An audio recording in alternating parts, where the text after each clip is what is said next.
What's up, everybody? It's Friday night, 9 o'clock Central from the Forum. And tonight we're talking back half of the draft. The players, you've already filled out your roster. These are the guys to take a shot on.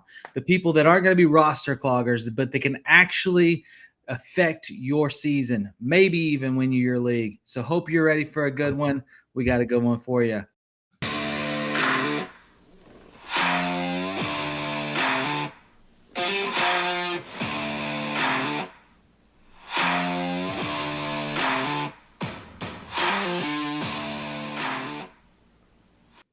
What's up, everybody? I got a crew in the house tonight. Brandon, Dane, my guy Joe, the karaoke master himself.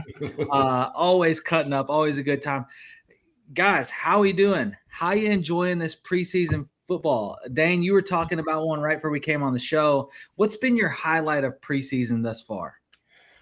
Man, honestly, I'm just happy to have it back. I haven't got to watch too much because I've been on shift. I'm happy that we're finally getting done with all these rookie drafts. We're in the redraft season, and we're going to be pedal to the metal here.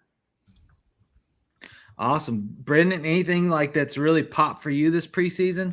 No, I'm in just like kind of in the same boat. I'm excited to see the guys back out there. These position battles is awesome. The running backs are pretty much all over the place. So it's fun to see your speculations every week, like who's taking the lead back here, who's doing what there. So it's just been exciting.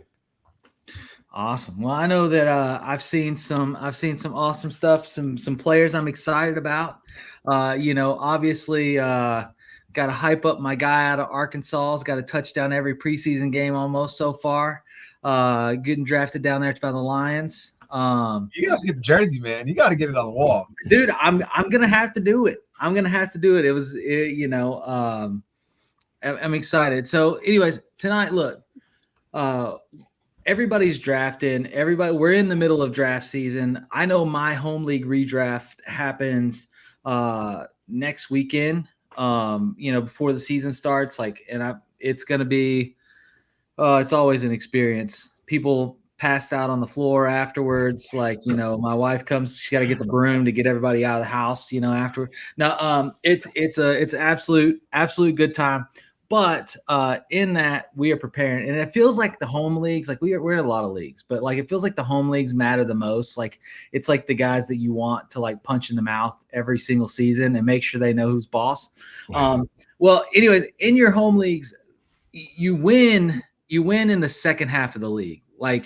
Several leagues last year, I drafted CMC, including my home league, drafted CMC in the first round, obviously lost them, but I took care of my back half of the draft, so I ended up winning the league. Same thing in the Kings Classic last year. Lost CMC, came back and won because I drafted well in the back half of the league. Or in the back half of the draft. So what we want to cover tonight is that we're going to start in round 10. After you've already filled out your 9-person roster, we're going to start in round 10. And these guys, and I'm going to give them a second to introduce themselves and tell you where they create content, all that. But we're going to start in round 10, and we're going to highlight the players that we think have significant upside, whether it be immediately or in the later on, back half of the season could win you a championship. So just before we get into that, we'll go counterclockwise. Brendan, you start us off. Tell everybody who you are, where they can find your content. Yeah. I appreciate it. Brendan Shelley here. I met some of you guys at the expo, other folks just kind of meeting as I go. I'm new to this. I got a podcast called Stardom Bet 'em. Basically, we break down fantasy football. We mix it in with some gambling. I'm big on prop bets, and you track us, and hopefully you bet with us, and you're either happy or you're miserable. But we'll do it together, so it should be a good time. All right, Dane. All right. Hey, guys, you can find me at ff_DeMadDog on Twitter. I am part of the Dynasty Degens. I'm the co-host on the Dynasty Degens podcast that you can catch Thursday nights. Also doing some work for Player Profiler News Desk. And yeah, I really appreciate you guys getting me on here tonight. Thanks, man. We're glad to have you all. Got some people in the chat. Chris the Cardman, Ball Knowers, appreciate that. Good Guy AI, 4 Cuties. Hey, Who knew? My wife knew, but that's okay.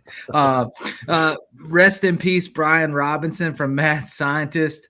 He said, I pity that dude that drafted him 101 by mistake. That might be the highlight of the preseason for me, because that dude was so like pumped about making that pick, and his boys are just like, as soon as that sticker touches that stand. Oh, gotta hurt his feelings. And then Carlos in the chat. Hello, everyone. I'll be drafting with you. Thank you, Joe. Thanks for popping on and drafting. Yeah, I mean, that's Brian Carlos, Robinson don't you Jr. snipe me. Yeah, Brian Robinson Jr. It was a bittersweet trade. Like, I had him on a majority of my rosters, but in a majority of my rosters, I also had CMC. So, like, for him to be traded to a secondary role, for me, it was like the best secondary role he could have went to in Dynasty, because it secured my injury-prone highlight reel, But we'll see how it pans out. I mean, the trade, obviously you wanted to see him go to a place where he could start, but we'll see how that goes. So let's pop the screen up here. And there we go. So this draft was actually the draft from the Experts Mock at the Fantasy Football Expo in Canton, Ohio. This was it 2 weeks ago now. If you weren't there, you need to go next year. Canton, Ohio, NFL Hall of Fame, Fantasy Football Expo, an absolute blast.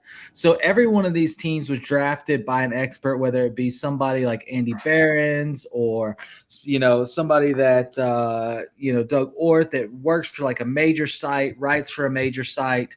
I actually have my team that I drafted there at the 3 spot. So I'm drafting my own team. So I know what I was doing as far as like trying to make my picks.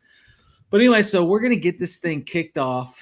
And we're going to highlight this round 10 through 18. And we are going to go after studs or players that we think can really have impact. So I'm going to go ahead and kick this draft off, and I believe we have computer drafters first. I think our first pick's going to be you on the actual stream, Joe.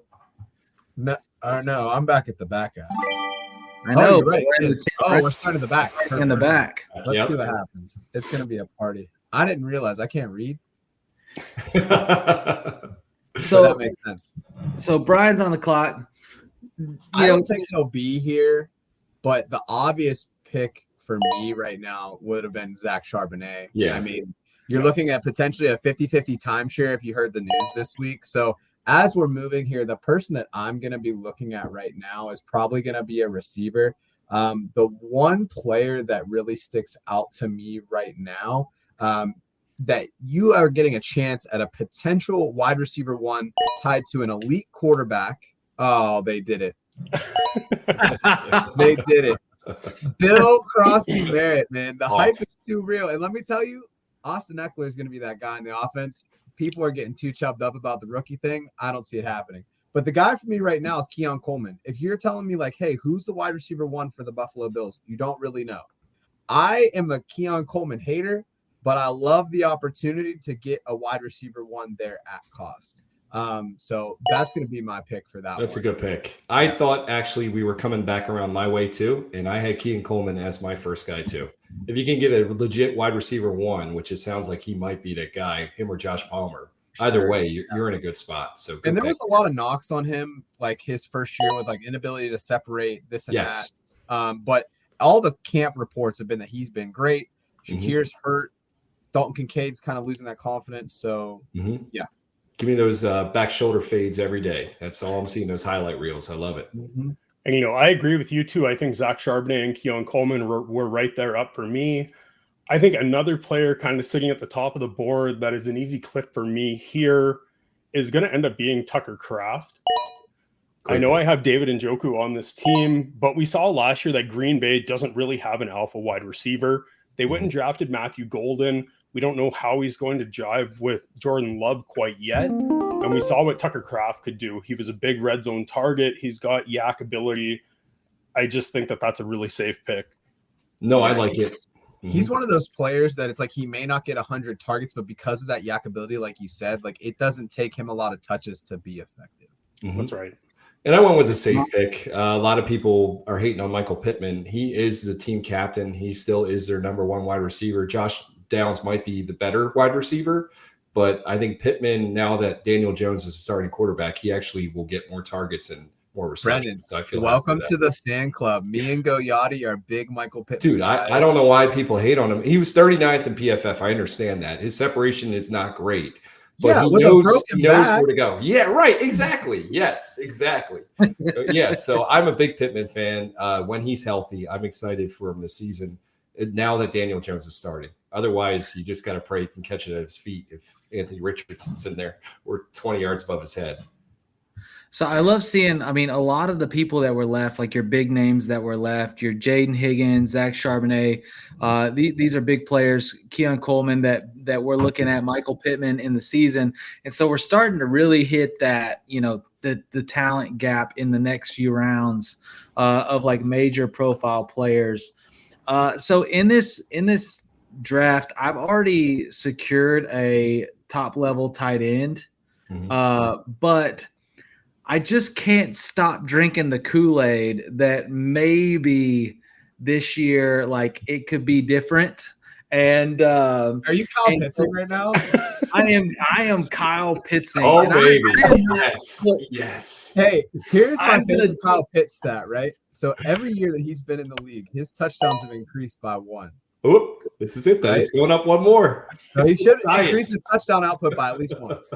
Hey, look, I'm okay. I've got Travis Kelce, so it's not like I need it, but I'm happy to have it if he does pop, especially since a majority of leagues have actually shifted to at least a, half point tight end premium. We did not say that was this particular league, that it was a tight end premium. They typically are, but especially in a tight end premium, I don't mind throwing a dart on him in round 10, especially I've already filled out my roster. I'm just looking for players with high upside that can fill in even in sake of injury. So Seth here takes at the 11-1 Nick Chubb, and we've talked about this on the show several times. About, with the Joe Mixon injury, what Nick Chubb can be for that offense, or can he? And now, Joe, when we talked about it before, I drafted him in round 17 in our last mock, round 17. Now he's going in round 11. Is it too early? Well, you have a lot of people that are saying that Mixon isn't going to play this year. You would have thought in a situation like this, where it was like the Brian Robinson trade, it was like, okay, maybe he goes to the Texans and kind of does that. So there's not a lot of other options. Chubb and Pierce have been splitting the work. So, you got to take those throws there, so the thing about these rounds, and I think where a lot of people get tripped up in situations like this, is you're not gaining anything by grabbing, I don't know, who would be an example? Like Dallas Goedert. Like, sure, will he end up as like tight end 8? Yes. Will he ever help you win a week? No. He just doesn't get hurt. He doesn't get red zone touches, and like you're wasting your time. So it's like, once you have your team, find players that are going to help you win the league. Like, nobody's going to remember that you came in 4th because Dallas Goedert got you 8 points every week. He won't get you 8 points every week. He'll get you 21 week, and then the next he'll get you 2.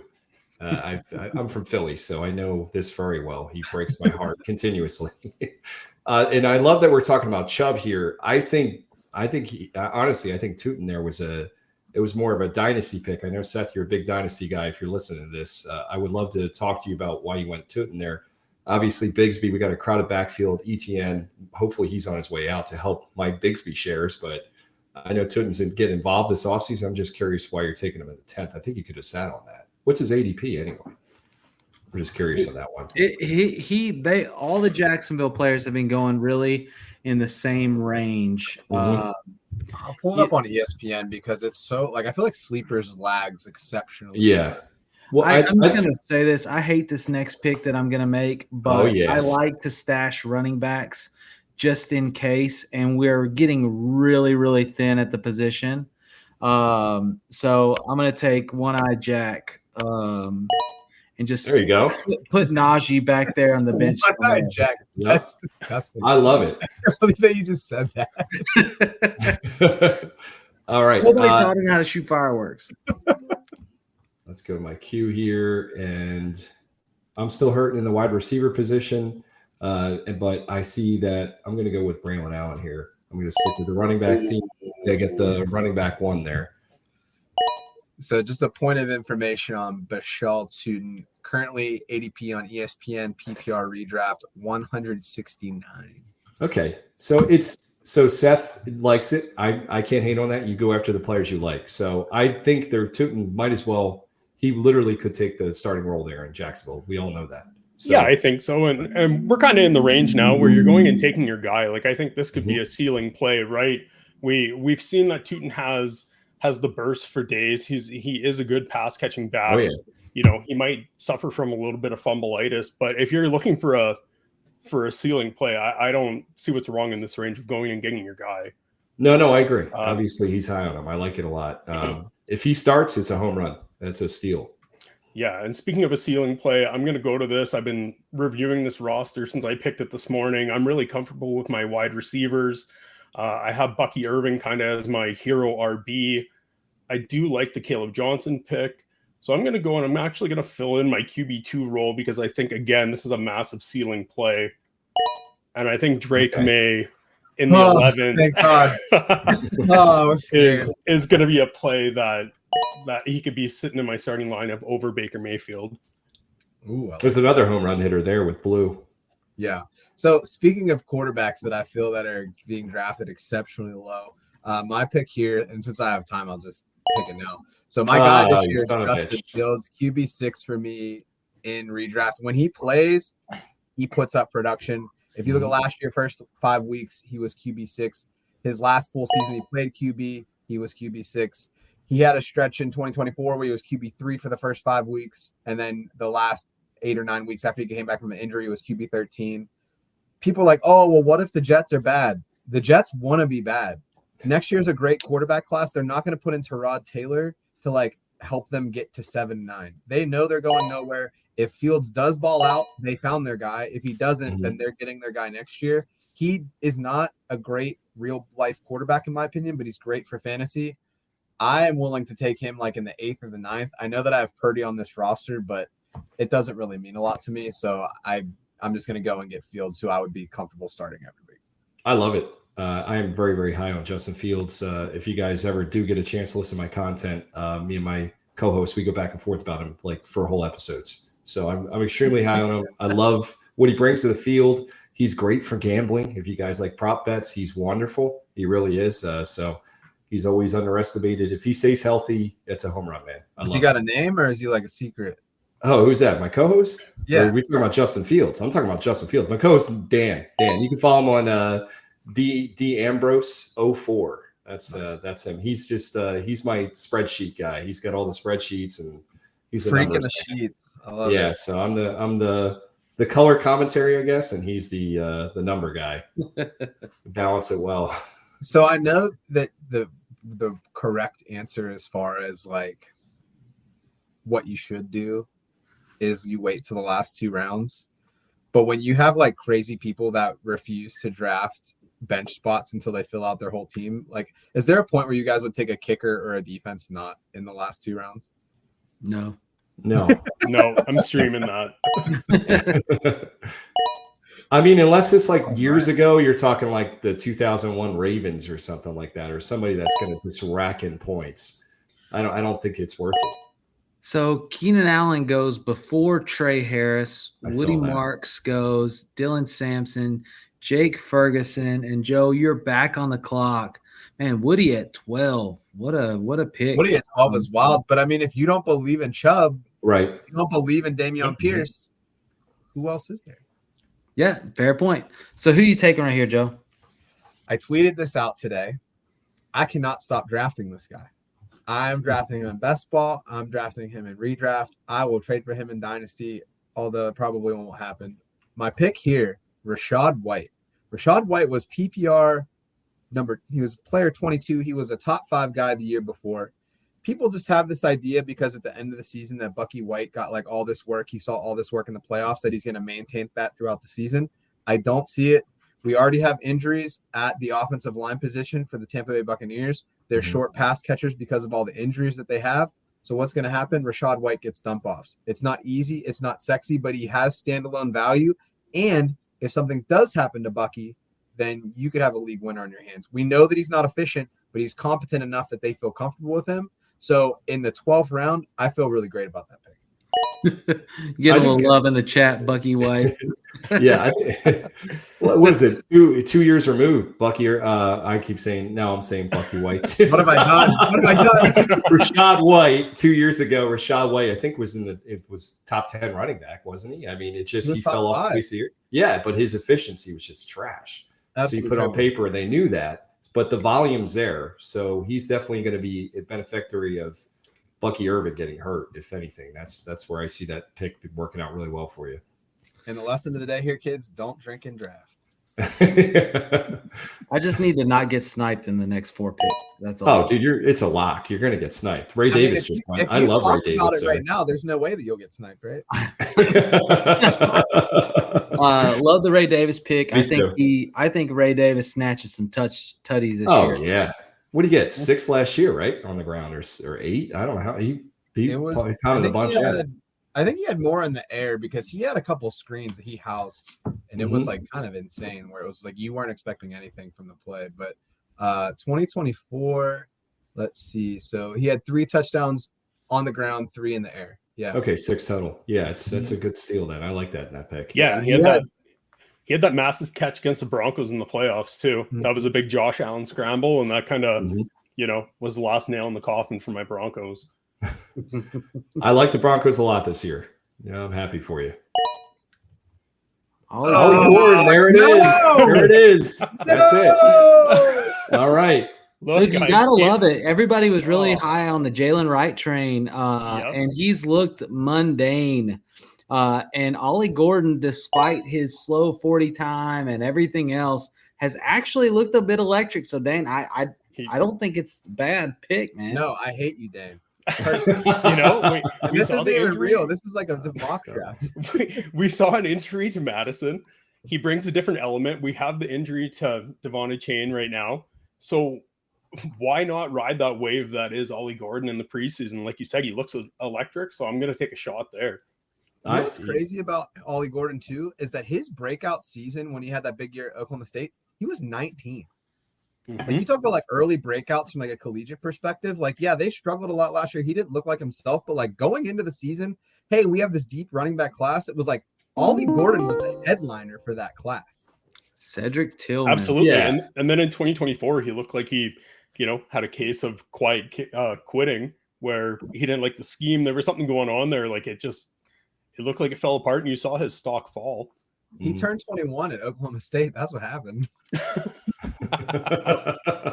So here I'm going to take what I would call a high-end handcuff to a running back that is getting older, deals with injuries anyways, still manages to play a lot, but they've already come out and said it's going to be more of a split share. They're trying to reduce the amount of carries that James Conner's trying to handle, and I really think that it could be a huge season for Trey Benson to really, kind of break out a bit and see what he's capable of. I mean, when we get glimpses of him, you've seen in the preseason, you get those glimpses, you're like, okay, like it's there, right? And with James Conner, like all you need is one ankle sprain, and you're there. Dadgummit, Aaron. I like that pick by Aaron there. I love the Josh Palmer pick. He's been my come around after Benson. I typically target Palmer. He's probably watched enough of these to know. I don't like you right now. Look, Josh Palmer, let me tell you, Josh Palmer is going to surprise people this season. In my opinion, he's a better Gabe Davis. I can't argue. It's a low bar. That's like a good thing, is that the bar? Gabe Davis was relevant. Gabe Davis was fantasy relevant, and we still don't have true laid out wide receiver one for that offense. And I don't think Josh Palmer was used like he needed to be, freaking in LA. And I think that we're going to see a little bit of what he's actually capable of this season. And it seems like they're putting him more over the middle instead of on the perimeter, which is Josh Allen's cup of tea. So to your point, I think it's important when you're going for these home run picks, like you have an elite quarterback. You have Josh Allen, and we don't know who his guy is. We haven't known really who his guy is since Stephon Diggs left. You have to be willing to take stabs at that. And if it's wrong, you just drop the guy and it's fine. But if it hits, then that's a great win for you. So there's like a no-lose scenario in the 12th round, even though I think that Palmer's a jag, but that's fine.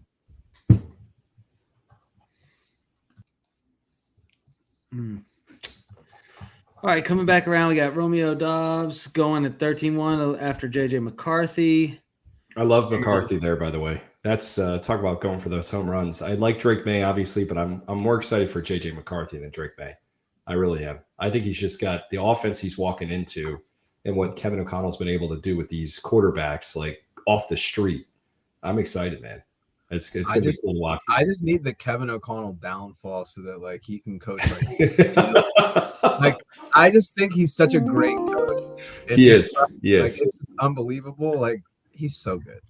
I like what Aaron did there too. He's already got Warren, and he's stacked with Likely. Well, not stacked, but he doubled up his tight end position. Likely's going to miss the first few weeks, but he's already got Warren. This could be a nice pick for him. He might end up being his flex guy there. So I was going to take my second quarterback here, but based on ADP rising, I'm gonna take somebody that I've been tooting their horn all off season, and it's kind of my Terry McLaurin of last year, you know. And I've been drafting a lot of DeAndre Hopkins, and you listen to Lamar talk about him in his meetings, and he's like, "Oh, that guy's different. That guy does crazy stuff." He's like, "I can't wait to throw him touchdowns." You know, you see, like, and Lamar, to Lamar's credit, Lamar has never had a go up and get it in traffic type of wide receiver. He hasn't. Like, the corner ball for him has been Mark Andrews is his best option. You know, he's got slot guys. He hasn't had the big hands contested catch guy, and he's finally got him. And, you know, Joe, you've heard me say it on the show. I don't think DeAndre Hopkins ends the season without at least 7 tutties.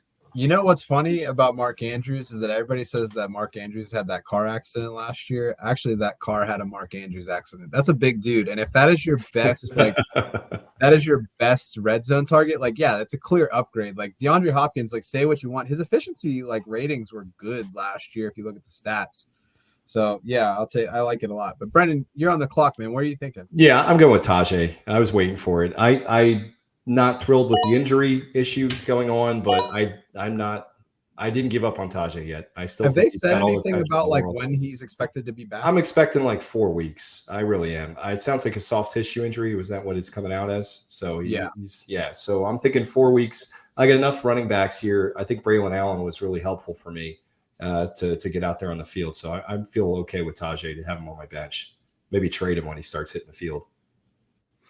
By that point, RJ Harvey will be the established RB1 there, I hope. That's what Doug was thinking, at least when he drafted these first 10 rounds. All right, Dan, you're on the clock, man. It's all right. I'm going to go with the guy that I think has kind of been forgotten a little bit in New England. You know, they went and got Diggs. They drafted Kyle Williams. They have Travion Henderson. And I'm going to go and take Demario Douglas, who I think is going to go and build rapport with Drake May. And he's going to end up having a great season. He seems like he can find the soft spots of the area or of the field. He's got good hands. I really like grabbing Pop Douglas. I think there's going to be a good connection there. I love that pick. That's a strong pick. Love it. PPR machine. I want to hit some people in the chat real quick. We got Albert saying, "What's up, fellas? Thanks for tuning in, Albert." Albert is always lurking, like every chat, every show. Like, that is like a real homie. Like, I want to just have a beer with Albert. He's a man. Ben saying not on the Pitts train.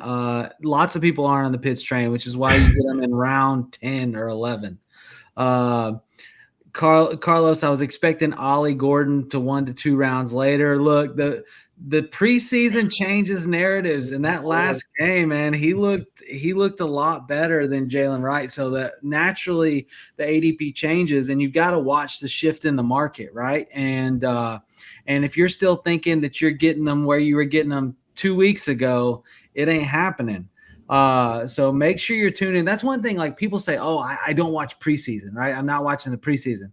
Well, you probably need to watch because there's flashes, and that's how you find. Like if you picked up Ja'Cory Krosky-Merritt, like you did it because of the preseason, and if you didn't watch the preseason, you're on the outside looking in. Got Amber in the chat. What's up, guys? Good looking crew, except for Tyler. Appreciate that. Always love the look. Always appreciate you building me up. Dynasty Daddy in the chat waving.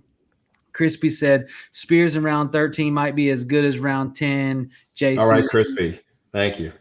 Always think Crispy like that Coke from McDonald's, man. Get after it. Look, and if you're tuned in, if you got comments or if you have questions, if you're thinking like maybe there's somebody you want to reach for, you want to pop it in the chat, hit it. We'll answer it. Joe, you're on the clock. What's up? Yeah, so I'll make this pick and then we can talk about it. But I have a weakness for elite potential handcuffs. Everybody's been talking about Saquon Barkley as far as like the number of touches that he had. Yeah. Bijan Robinson only had like 17 less touches in the regular season last year. So it's like, if you're going to get into like the rule of 370 and all of this stuff, Tyler Algier, like he is a competent backup. If something were to happen to Bijan, then Bijan, I guess they told us how to correctly say it after like 3 years. So for me, it's just like, hey, like if something were to happen, he's there. If you need like a bye week fill in and need some points, like Algier can slide in. So I'm good with that.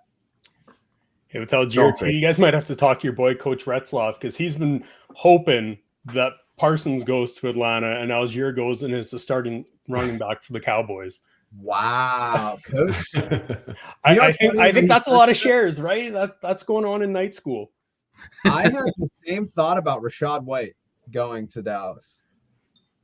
I was just so happy when Arthur Smith left Atlanta. That made me so happy. Because I had so much Robinson. I'm like, why is Cordell Patterson running the ball right now? What are you doing? Here's what I have to say. I need to stand on business on my boy. Arthur Smith did what he could for his team. When you have a bum quarterback, you will do the most creative things to make his life easy. Like he made Derrick Henry, and he gave him the ball, and he did that. Right? Mm-hmm. Yes, maybe he didn't use Bijan Robinson as much as he needed to his rookie year, but like, why burn your horse in the first year when you know you're not going anywhere? Right? He was playing the long game. He was like, hey, we can use all of our tight ends. We have Jonnu. We have Kyle Pitts. Like, just pick one of the open guys and just throw it to him. And Ridler couldn't do that. So like he could. I think he's a way underrated coach, in my opinion. And that's not the Steelers stuff talking. No, from a football standpoint, yes. From a fantasy standpoint, screw that guy. I mean, what are you doing? And I love, by the way, we've had some good tight ends go here. Hunter Henry, I think, is highly underrated. He's going way too late in drafts. Drake May loves him. He peppers the hell out of him. And then Brenton Strange, you have 160 targets that left with Evan Ingram. This is great for Brenton Strange. They have said that Strange has been like a very consistent target for Trevor Lawrence this year. And I feel like if Lawrence can't do it this year with Brian Thomas, Travis Hunter, Brenton Strange, like it's going to be scary times for Trevor Lawrence. He was like the best prospect since Luck, and it just hasn't lived up to the hype. So yeah, here we got the Brenton Strange pick, the T-Law pick. I actually really like T-Law this year. But back to the Parsons thing. Parsons going to Atlanta for Algier is the Luka trade of the NFL. Love it.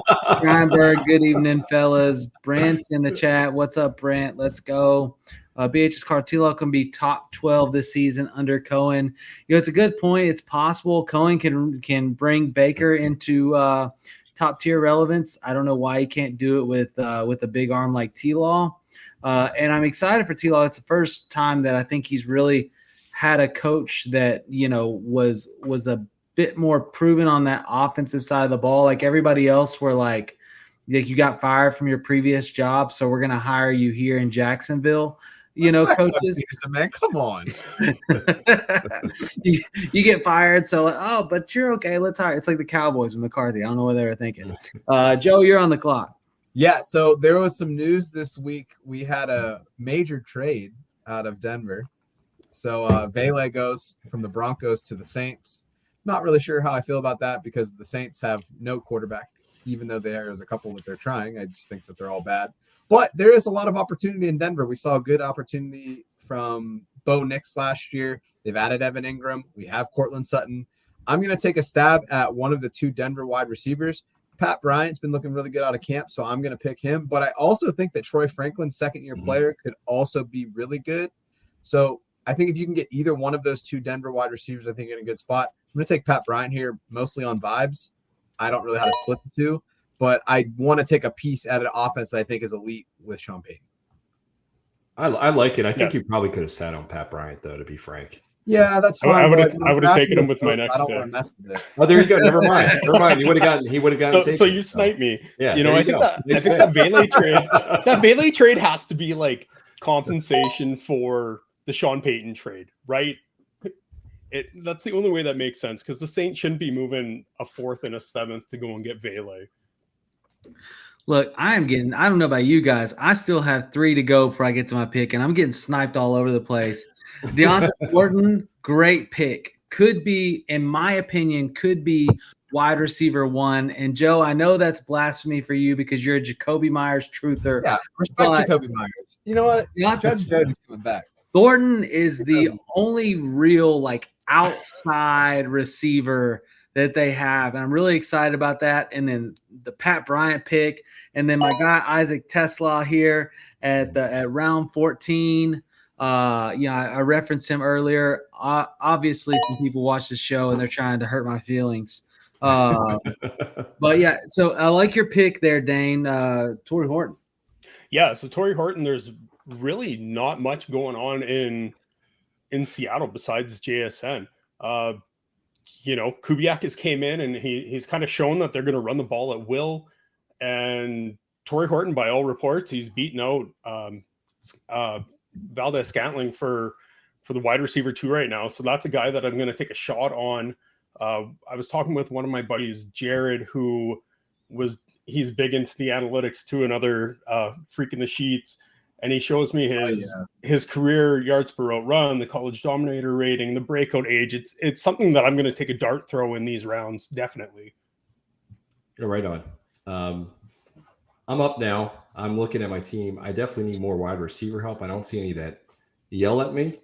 So I'm probably going to pull a hard reach here, but I like Wan'Dale Robinson. I'm going to take him here. He's a PPR machine, and we are in a PPR league, so he might end up in my flex spot. I like that Tyler left the sound on because you just sniped him. Yeah, Russ likes some Wan'Dale. Russ also likes some Darius Slayton. I do like Darius Slayton too. Yeah. So both great picks. Crispy Savele is a decent slot wide receiver on a rookie contract. Makes sense for a 4th. I agree. So right here, I wanted to go tight end. Well, I didn't really want to go tight end, but I was going to go tight end. But with, again, how positional players are drying up and this, PPR monster, I think, and you guys may disagree, I just feel like Kansas City is still searching for the guy. Pacheco has been like a crazy runner. He runs hard, he gets hurt, and then it's like, what do we have? And I just can't get enough in late rounds just on the sheer upside, that exists in taking some Brashard Smith. He really gives like Jerick McKinnon vibes. And so I think they're searching. I think he carves out a role, and I think we could be looking at the later half of the season going, wow, where did that guy come from? Hey, I like it in the first quarter tonight, so it could be good. You know what I think about Isaiah Pacheco? Have you ever seen Monsters University? Yeah, I have. At the beginning of the movie, they have that little monster that's trying to get the class, and he's like pumping his arms and like trying to move real fast, but he's not actually going anywhere. Yeah, I know. It's nailed it. Oh, Aaron's up. Aaron's made some good picks. I like Rico Dowdle there as well. Aaron, if you're in here, you're picking well. He's doing a good job. Yep. And Ronnie, I know you're in here too. We talked about you a little bit too. You're Mr. Football, so good to have you here as well. Ronnie said the good guy AI is making his picks. Well, good guy AI is doing good because he took freaking Hunter Henry and Deontay Thornton, which were amazing picks. AI, freaking amazing. He said Robinson, who I would have taken if I didn't want to get the last good Tennessee boy. Was a good pick. Love Robinson this year, PPR monster.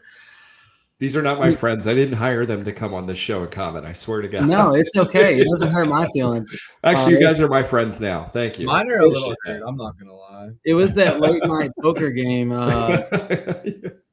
So here's the thing. So I didn't go tight end last round. I'm gonna do it now, and just again, if this is tight end premium, I'm definitely doing this. But I've got two really strong tight ends. And then here at this pick, I'm really between two guys. Those guys being Cade Otton and Mason Taylor. I really like both of them. I think Cade Otton showed last year he's very good. He can be a reliable target. Baker tends to pepper him. Baker's already missing McMillan, and he's missing Godwin. So there's a lot of possibility there. But Justin Fields, my belief in Justin Fields' deep ball is not strong. And so we saw, I mean, dump off world for Justin Fields. And so I think Mason Taylor sneakily has a really strong season this year. So I'm actually going to take him over Otton. They're really close for me. You just screwed me for the last 2 minutes because you talked about your pick, like building it up as I have him top of my queue. So love Mason Taylor there. He is my 7th ranked tight end this season. So that was awesome to hear how you're going to snipe me for like 2 minutes. I was like, why are you just rubbing it in my face? That was awesome. Great pick. I love the reasoning. You're 100% right. Fields is going to be, and everybody keeps talking about, geez, man, I've been having these lovely water. This is water, everybody. But basically, Tanner Erskine goes in there. He's bringing that Detroit philosophy. Could Mason Taylor be Laporta? You know what I mean? And he likes to get those guys open in the middle of the field. Justin Fields is always looking to get rid of that ball quick. I love it. I think it's a solid pick. And now you've really set me for taking. Hey, but I gave you my second option. If you need to, I don't want Otton. You can have Otton. You can take him on the back end. You come around. I'm going to take Jalen Wright on the risk that he ends up actually being the number 2. And our boy A-Chain is actually hurt, so missing extended time. Oh, we got a defense. Right. Hey, yes. Got my Eagles going there. This is not Jets. This is old Eagles. Love it. This is Harold Carmichael, everybody. Hall of Fame. Tallest man in the Hall of Fame, 6'8". All right, Dane, on the clock. All right, guys. This is one that this is one that I was scrolling and I was kind of shocked that we left him. I think I would have taken him a couple rounds earlier, but he's hiding down in the wide receiver room, and that's going to be Jalen Coker. Love it. Love it. Oh, Joe, if you kept that wig on, I might have kept him on the board for you. You know what? There's not a lot of airflow in there. Dude, this office is so hot, and I see good guys like trolling me in here. I am red. I feel like I'm getting redder as this day goes on because it is hot in this office. I don't know how my wife works in here. This is unbelievable. It's not a church, by the way. This is not real stained glass. So Dane, do you think there's any legs to the Adam Thielen going back to Minnesota? Because if that's true, Jalen Coker becomes a much more fantasy relevant player. To the moon. Yeah.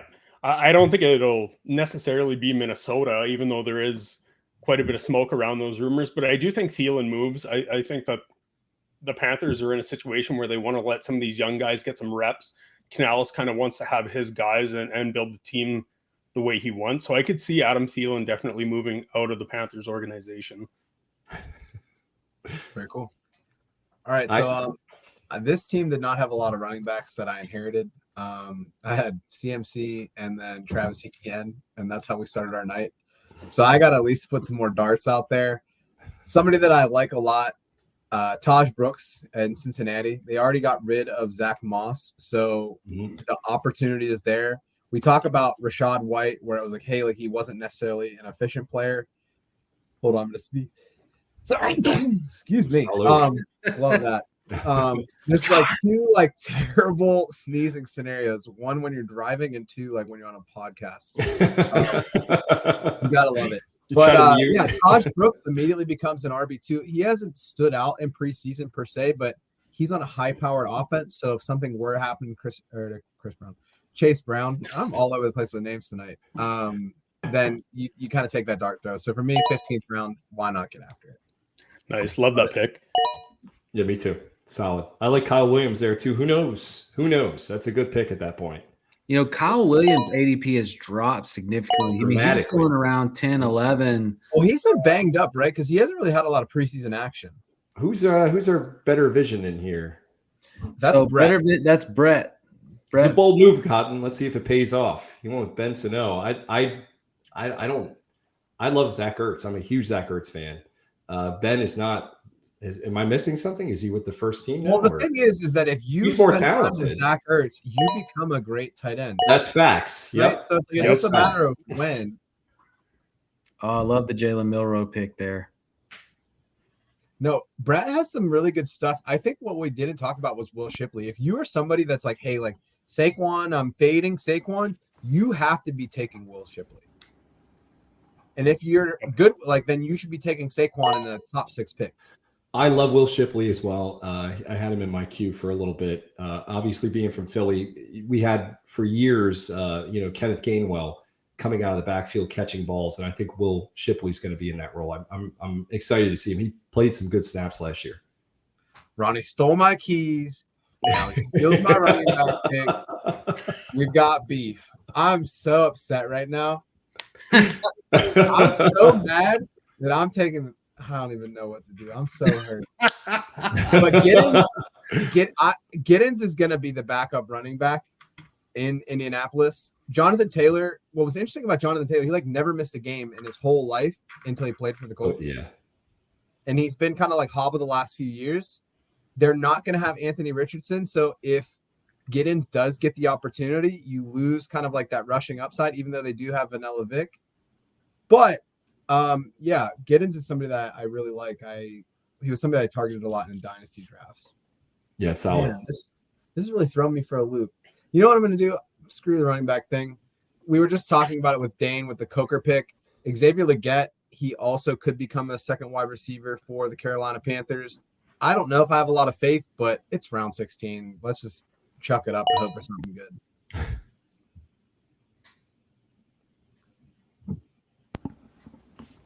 I don't hate first round pick. I mean, he got drafted high for that reason. We'll see what happens. There he goes, Goddard. We talked about him a little bit ago. Too good to waste away on Joe Steve. That's Hunter. Is that good guy? Is that Ronnie? Talk That's about Ronnie, that, right? Dane. Oh, I love it. Yes, it makes sense now. Talk about that, Dane. Hunter and Corum is still on the board. Why? It's pretty crazy. Because I think that Jarquez Hunter has more juice than Corum. He's got a better explosive run rate. He's a better pass catcher than Blake Corum. I think he just fits that Rams system a lot better. It's tougher to click the Rams backups because Kyron got that contract extension. You know, we were all kind of sell Kyron. Everybody was kind of out because he didn't have that deal. But now I think that can kind of be put to rest that is McVay's workhorse. They're going to use him. But I just think that Jarquez Hunter fits that system, and he's going to get more run than Corum this year. Interesting. Yeah, it's close for me. He said because he's garbage. It's a good pick. There's been a lot of Jarquez Hunter hype, and I think we're still waiting to really see. Man, so this arena really bothers me. Like this range, because I feel like I've gotten a pretty deep team. And I don't want to go. I mean, I could go kicker or defense if I wanted to. There's some really good ones there. I may actually take a defense here in round 3 just because I've really filled out my roster and like my next picks I think are going to be there. And I want to take a defense that I think's really good, that's really underrated, that has a pretty easy schedule. I'm going to go with Houston. Okay. I took Stroud too. Houston, insane. we went Houston there. By the way, I'm shocked Stroud lasted this long. I didn't want him, but I felt like obligated to take him in this round. Do you feel like, so let me ask you this, Brendan, with a situation where like you have Mahomes, he obviously is mobile, but he's not a running. I didn't draft Mahomes. I want to make that very clear. Right, sure. Yeah. But like with Stroud, I think that the problem is it's like he hasn't thrown for 30 touchdowns yet in his career, which not all his fault, of course, but he's also very much not. He's not a running quarterback. Yep. I was between. You're drawing a good point. I had him or Bryce Young. Bryce Young's a lot more mobile, obviously, but I want a man that can see over the offensive line. So I took Stroud only because what he did in the rookie season. They've cleaned up the offensive line. They know where they failed last season, and they've improved the receiver game. So I think if anything, he's only going to get better this season. Will it be dramatic? Probably not, but I took him on the risk that he is back to his rookie season. He might end up starting for me over the Mahomes. Who knows?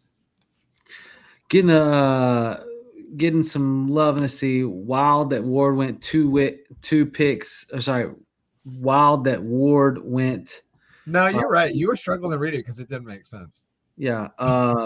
Quorum is what all the Kyron haters hate Kyron for. Great. A little bit of love for Houston as my defensive 2 in my rankings. Good pick. I think what Ben's thing said is it's wild that Ward went 2 picks behind Milroe. You have a backup quarterback. Yeah. No, that confused me as well. And that's why I was like, am I seeing this board right? I don't know. I like Milroe's awesome. He's a lot of fun. But him and Jackson Dart, sit on them, guys. Don't take them early. I mean, Dart, I'd take Dart over Milroe there too. Dart's going to be on the field by week 2 or 3, it looks like at this point. It shouldn't. Don't ever get overhyped about preseason performances. Right. 2023 Kenny Pickett. I have a block number jersey in my closet after that preseason. I was actually in Nashville for a basketball party. He was balling out against the Giants, and I was like, "It's time to win." My favorite part of that was when you said I got a Kenny Pickett jersey. It like froze when you like pointing at Kenny Pickett's jersey for like a minute and a half. It was great. We're making good time with we got about 10, 15 minutes left of the show, and we're into the last 2 rounds, so we're making good time. Here, I'm going to take a complete dart throw, and any KC receivers are strong possibilities, and they brought this guy in to be somebody, and he just hadn't been able to be on the field. He's practiced today. It's round 17. Make the pick first.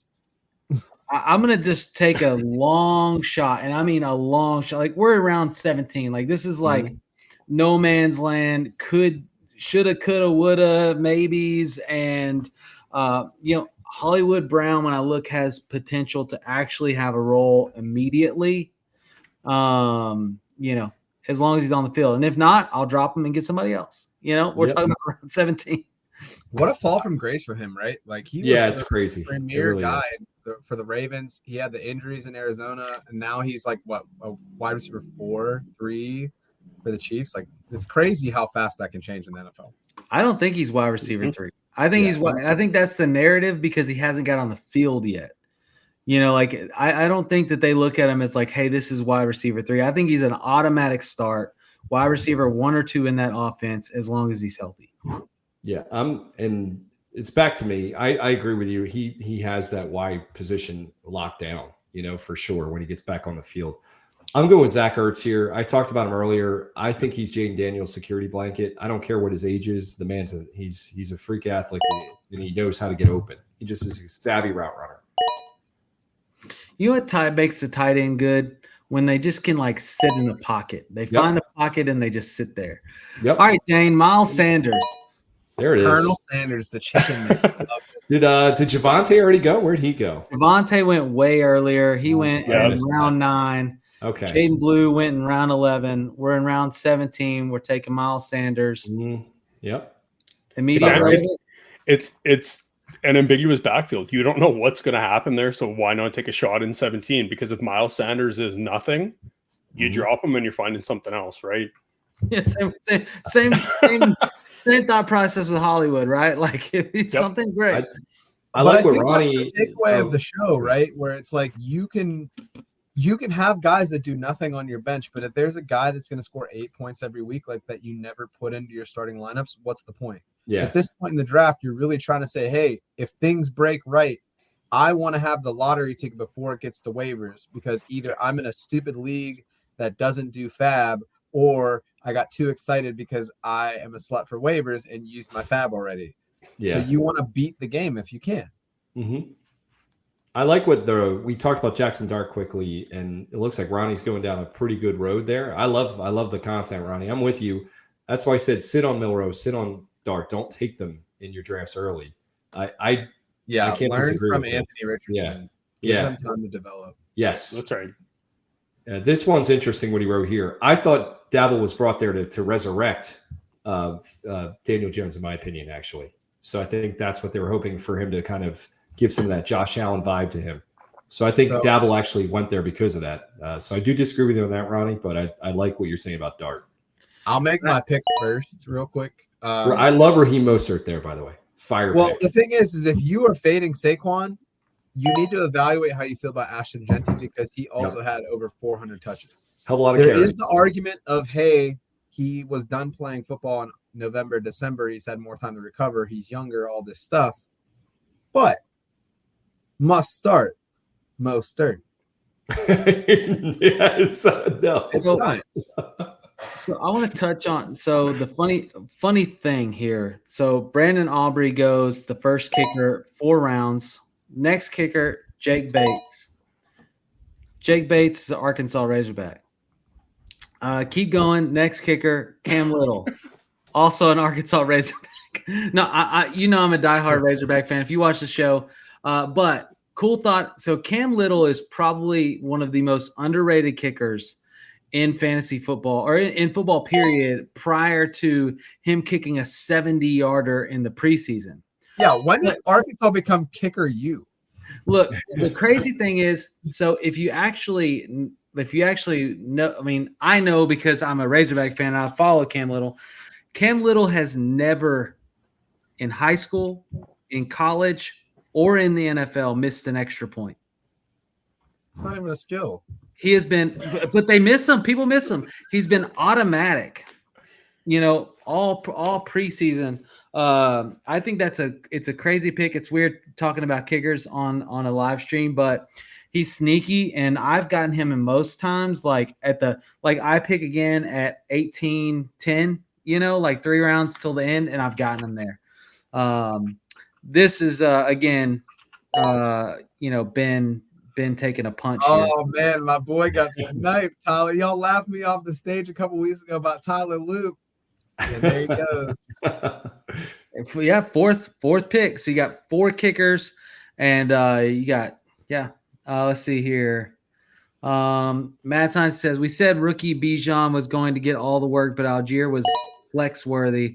There's no way all the work goes to Genty. Mostert is going to be a pain in his rear end. Good pick. I agree. I love that pick. And everybody, Chip Kelly, man, outside run scheme. He's going to be kicking it to the outside. You're going to see not Genty right here. We're talking about Mostert. Hit it and run, man. He's so fast. We know what he did in Miami. He's kind of in a great scheme now too. So I like Mostert a lot there. Great value. It feels better than getting like a vote of confidence from casual, like 2-time top 5 accuracy ranker Aaron St. Dennis. It's the best. Oh, is that FF Mad Scientist? All right, right on. Yeah. So speaking to Ronnie here, did a good job with taking, so he took JCM earlier in round 11, and then he followed up in 18 with Chris Rodriguez, which I think was a great pick because we don't know. Right. We don't know how that pans out, and they're really high on Rodriguez. Yeah, I think that's one of the main reasons they were willing to let Brian Robinson Jr. go, was because of Rodriguez, not because of Krosky Merritt. And so, great pick. You kind of secure yourself there, and he also took Eckler. Yeah, he's got that whole backfield. Yeah, he's got the whole backfield. So whoever it is, you got it. Good job. And you did it after round 10. You got the whole Commanders backfield. I almost said Redskins. Whole Commanders backfield after you filled your lineup. All right. So I'll make this pick very quickly. I'm going to take a defense here because my kicker of my dreams has already been taken. I'm going Arizona Cardinals here. If you look at the first 5 weeks of the season, they play the Saints week 1, who suck. The Panthers week 2, who might suck. They play the Seahawks week 4, who have no offensive line, and Darnold will probably be seeing ghosts by then. And you have rookie quarterback Titans week 5. So it's a very good 4 out of 5 weeks to start. So I'm going to draft the Cardinals as like a streaming defense. It's a great defense to get the year started with that won't be like heavily regarded. Chris Boswell goes in round 18. Seahawks defense round or there after Boswell. Efton Chisholm. Love it's fun. I'm on the clock. That's another preseason hype. It is. Yeah, he's looking good. I'm on the clock right now. I don't have a kicker or defense. I know we're on our last pick. My strategy here for people that are like, dude, you didn't do it right. If Jalen Wright is no longer the number 2 running back, I'm going to drop him and pick up a kicker or defense. So at this point, I'm going to take Cameron Dicker because he can beat the hell out of the ball, and the Chargers are going to score a lot. Dicker the kicker. Yeah, I don't mind. If they spell out, he's going to get some good field goals. Yeah, I don't mind that style, Brendan. Like, people get caught up in like wanting to fill out your roster, and unless your league has a rule that you need to fill your roster, like it's a 12-team league. Mm-hmm. There's going to be at least 3 top 15 defenses, at least 3 top 15 kickers, sitting there for you to take and run with. So you don't have to draft, especially if you're drafting the preseason. Yeah, I can wait 2 weeks. I got 2 weeks to fill that defense. I see people I'm like, no way. I'm waiting to see my roster as it pans out before the first kickoff. I will have a defense, I promise you, but it makes my life a little easier. I'm sitting here and I'm debating, do I take my second quarterback or do I take my kicker? I can stream either. I like to get kickers that are attached to high octane offenses, or like people that are in scoring position often. So I really like a Harrison Butker here. Quarterback, I like. There's so many people left. Matt Stafford's still there. Russell Wilson's still there. Michael Penix is still there. You can stream these positions. Is that his name? Wasn't it something else the other day? I don't know the answer to that question, and I feel like it's a setup, so I'm not going to answer that. No, it's just a viral tweet that went out. They misspelled his last name on a local TV station. I just want to get ahead of the chat. DJ Moore did not get traded to the Chiefs. Correct. Wow. You know what? Philly Mike. Why would you do that, Philly Mike? And Philly Mike from the chat for life. Where's your gavel, Joe? Me in a panic. I'm like, oh my God, like what's happening? Oh man.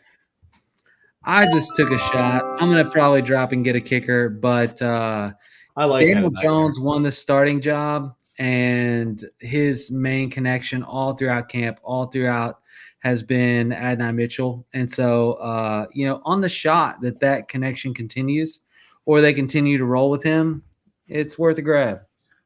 I like it. That's a good pick. Yeah, I agree. I loved his separation score from last year. Anthony Richardson just couldn't get him the ball. And I think you're right. Daniel Jones can really build a connection there for him. Can't beat the value where you saw it, Tyler. We did have a trade question in the chat from. Did we? Did I miss it? 10:01. It's like 5 comments from the top. Oh yeah. Brazil. Hey, thanks for tuning in. Would you trade JT and Waddle for Nico? Yes. So it depends on how deep I am at running back. I think Nico from Waddle is a big upgrade. I think JT can't stay on the field. So if I have to give up to get that Nico-esque player who is continuing to claw his way, up, or, like when Nico came in the league, everybody was like, he was like way late being taken in rookie drafts. Dane, you're a big dynasty person. Like Nico was not a top target, and he really popped, and he's continued to work and grow in that offense. He's continued to develop as a route runner. He's not just your go route guy anymore. And to me, I want the best player in the trade. And if I have any kind of depth to my team, I do the deal because I want the best player. Yeah, I agree. I'm going to go Nico on this trade. The only way that I would stick with the package side is if this is a bigger league. If it's 12 by 12 or larger, I'm going to stick with JT and Waddle, keep my starters. But anything, if it's a 12 by 10 or smaller, I'm definitely just staying with Nico. As for me, I need to see the rest of the team. I agree exactly what Tyler said. I need to see the rest of your running backs, because if you're replacing, let's say, 26 points for a 18-point wide receiver, where are you going to make up those other points? So that's what I see it as. Is it going to boost your lineup, or is it going to hurt you? So I need to see your backup running backs. Need to see what you have, because if it makes sense, obviously I like Nico better than those guys. Don't get me wrong. I'm not against that, but I think you need to replace the points. If you he said his other two running backs, or Frizz could be anybody. My other running backs, Kyron and Tyrone Tracy. There's no way I'm making this trade. There's no reason to make this trade before the season starts. No, you hold on to them. I agree. Fair. Yep. Yeah, so I'm glad we asked for description there. I still might do it. Look, Tyrone Tracy can get you JT numbers, like especially if JT's only going to give you 3 games. Like, well, here's the question: we talked about JT getting hurt. I'm sorry to interrupt Tyler, but Tyreek Hill, is he going to play all games this season? Because Jalen Waddle, when he's not on the field, Jalen Waddle, man, we've seen what he's done. Tyreek Hill's about to go full George Pickens and crash out by week 5. I can see it coming. It feels like that. And it's going to be AB 2.0. Yeah, it feels like it. So I like Jalen Waddle this year. I think you hold strong there, and I like what Joe said. You just wait it out a few weeks. You can probably get more value, because let's say JT goes off, unload it, man. Get something else. Kyron has a good game. Trade his ass. If JT has a good game right off top, you might be able to dish JT directly. Okay, hold on. Yeah, JT, exactly, Tyler. I feel like JC's getting a lot of hate. Bro had 1,400 yards last year. I'm not saying he sucks. I'm just saying, I like Nico more, but I'm saying hold on to him, let him go off, and if you're going to trade him, try to get some more out of him. He's saying let the cost rise. Let the market rise. Yes. So, okay, speaking of market rising, somebody asked in the chat, what's your opinion on comeback player of the year, Darren Waller? That rapper guy? Yeah. It was country. He tried to drop his country rap. Oh, that hip hop. Tyler been putting him on some good hip hop lately. And the hip hop, that's amazing. Mad Sign said, I like Waller if his comeback is in the CFL. And good guy. If Darren Waller catches 5 touchdowns, I'll donate $69 to Fancy Cares. Nice. Class. Waller is somebody that's still available currently on waivers after this draft. You can go pick up Darren Waller. Is anybody buying? Is it worth it? I mean, I don't think a comeback player of the year for sure, but are we jumping on Darren Waller at all? Win comeback player of the year because you retired because you didn't like blocking. Like DeMar Hamlin had to die to win comeback player of the year. Like, you didn't have no hardship, but you just didn't like football. There's no way. This is what happens when you have Joe on the show. Does Joe Flacco win it twice? That's the real question. Yes. I mean, God, maybe. First player win it twice, man.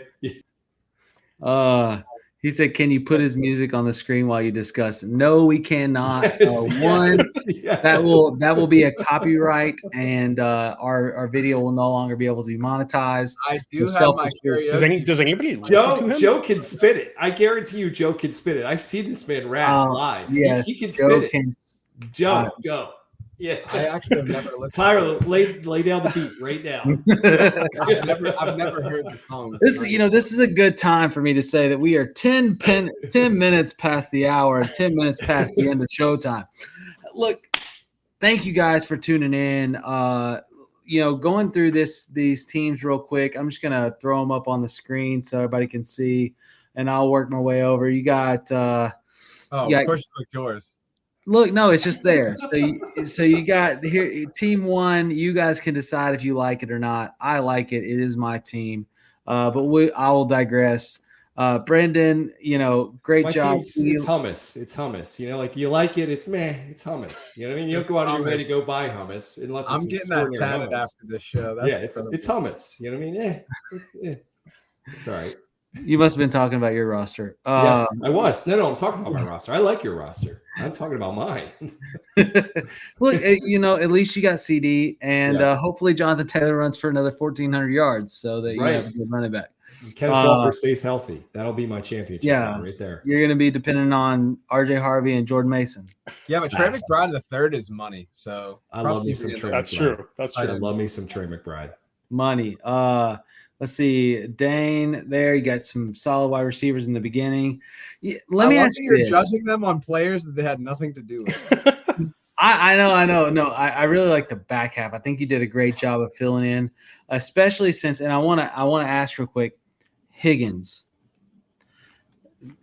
is going 3, round 4. Obviously, he's a second behind Jamar Chase. We've seen an inability to stay on the field. Have you guys been able to buy him this high? I don't want him that high, to be honest. I don't either. Away from him. Yeah, I haven't gone looking to acquire Higgins. Yeah, I'm in the same boat. I'm like, yeah, he's a great target, but man, at that ADP, at that cost, Judge Jody. Absolutely not. He should be a 4th or 5th round pick. There's no way you should be taking him in the 3rd. I feel like 5th round. Like, I don't even think I would take him in the 4th. Like, if Mike Evans or T. Higgins is on the wide receiver 1, I'm taking Evans. Last year was his best year with wide receiver 1 finishes. He had 4. Right. I don't understand it. They were a great 4 weeks, but he has had over 30 games in the last 3 years where he's put up duds. Yeah, I'm there's so many guys that you can sit on. Like, there's Cortland Sutton. I'm a big Cortland Sutton fan here. And we talked about Michael Pittman. These are guys you can take really late. Calvin Ridley's another one. Don't take T. Higgins. I mean, I really just I don't know. He's burned me so many times. He's always hurt.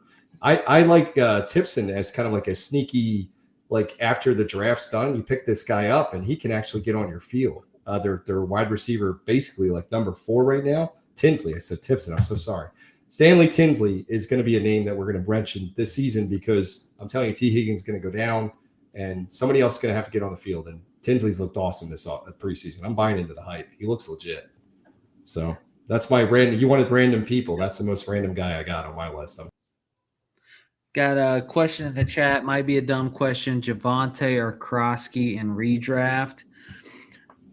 For me, it's the talent, I guess the electricity of the player. Like, Kroski looks electric. Javonte hasn't looked electric since he blew his knee out. And I just feel like Dallas's run game is going to be so mundane. I want a high upside, even though, and Aaron's disagreeing with me, which is funny because me and Aaron are usually on the same page.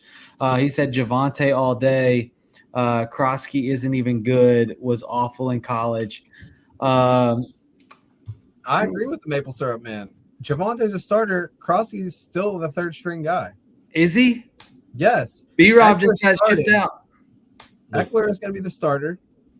Rodriguez is going to be the goal line back. JCM, he's going to have to find his spot. He's going to be the change of pace back in there.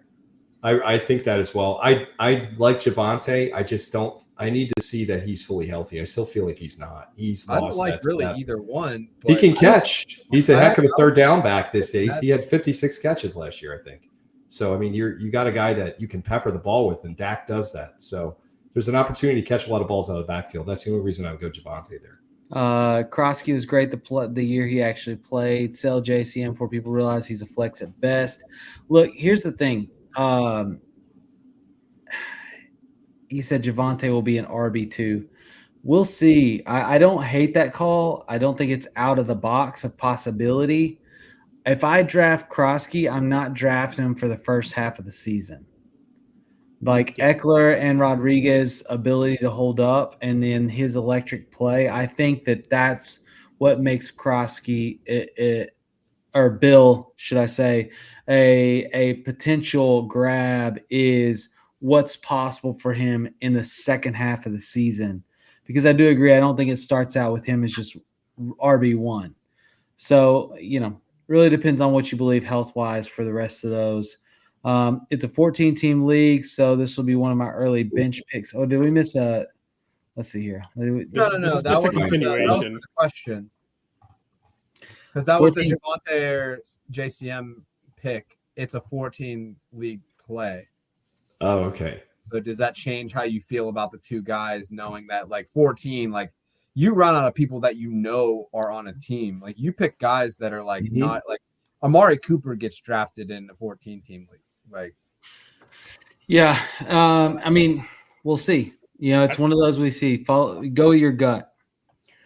For me, like I watched Javonte with the Broncos and Sean Payton tried to utilize him. They had the third most running back targets in the league last year, and Javonte didn't do anything with them. He didn't look explosive in between the tackles. Eckler's come out and stated that, he wants to be efficient. He kind of picks and chooses his reps. I'm going to take the high ceiling play that is JCM in a 14-team league. I feel like especially when it's the second half, right? Like to me, again, it cues in second half. I'm not drafting him to be day one starter, which is your first bench pick. You didn't draft him to be day one starter. You need him to be relevant by the time you get to bye weeks. Yep. And that is absolutely possible. Anyway, so we got to wrap this thing up. It is 10:16. We are 16 minutes over, but what a crew in the house tonight. Brendan, Dane, let everybody tuned into the show know where you create content and where they can find you. Make sure you guys hit the like and subscribe button. Guys, let them know where they can find your channels. Yeah, I'm B Shells on B Shells 13 on Twitter. I do Stardom Bed'em Fantasy Football Podcast, so it's called Stardom Bed'em. You can find me on Spotify, iTunes, Apple Music, whatever it is, Apple Podcasts. I press it out to everything. So iHeartRadio, YouTube. We got a YouTube channel. So whatever you guys can do, like, subscribe. If you don't like it, leave comments, say why you don't like it. I'm looking to get better. I just started, so I appreciate any feedback. But yeah, happy to be here. Thank you for having me, guys. This has been a lot of fun. Really appreciate it. Absolutely. Yeah, and you guys, you can find me at Dynasty Degens. We are firing on all cylinders right now. We got Debbie Degens on Monday. We got Whiplash on Tuesday. We have the Dynasty Show on Thursday. In season, Nerd Boy and Stacey Perez are doing the tailgate Sunday mornings for your start sits and all of your late breaking news. You can also find some of my work at the Player Profiler News Desk. Thanks everybody for being in the chat, in the draft, and I really appreciate you guys having me on tonight. It was a blast. Yeah, thanks, Dan. We enjoyed you too, man. Judge Jody. Hold on. I need to know as you introduce yourself. I need to know the next player. You don't have to tell me the verdict, but I need to know the next player standing trial. Oh, Colin Monangai. That's next on my queue. I think it has to be Ja'Cory Cross-Merritt. Okay. I like it. Yeah, that would be a lot of fun. Do that one, please. That would be a good one. It's super hot right now. We're just trying to stick with the trends, but yeah, you know what it is. It's your boy Frick Nasty, aka Judge Jody, aka Joe Frick, aka Frick Nasty to God. You can find me here every Friday at 10 p.m. You can find me on Wednesdays at around 412 Fantasy Football Show. You can find me in them Twitter streets, the Reddit streets, wherever you need me. I'll be there. Just give me a call. Dude, that flowed. It scared me how well that flowed. Let me tell you, Joe is my co-host simply for that. I am bland. He is the flavor, and that's okay. No. You're the steak, I'm the sizzle. Hey, we all have a role to play. Yeah, but we appreciate you every Friday night. Thanks for tuning in. You guys are awesome. Hopefully you enjoyed this. Hopefully it helps you win. You got some good feedback on some great players, whether we picked them or others picked them. Definitely some sleepers in here and some reasons to grab some of these players. So pay attention. We hope you win your leagues this year. Cook at the end of the draft. You're going to cook automatically in the beginning, right? Like you're going to get your studs. Cook at the end and you'll win a championship. So again, thanks for tuning in. Hit the like and sub. We'll see you next week, 9:00 Central from the forum. Have a good one. We're out. We are here. FantasySportsAdvice.com, offering the best fantasy sports social media platform. Why join endless Discord communities or the trolls of Reddit? Fantasy Sports Advice is a community designed to help you win with 24/7 support. Go to FantasySportsAdvice.com and become a pro member for unlimited access. Again, go to FantasySportsAdvice.com today.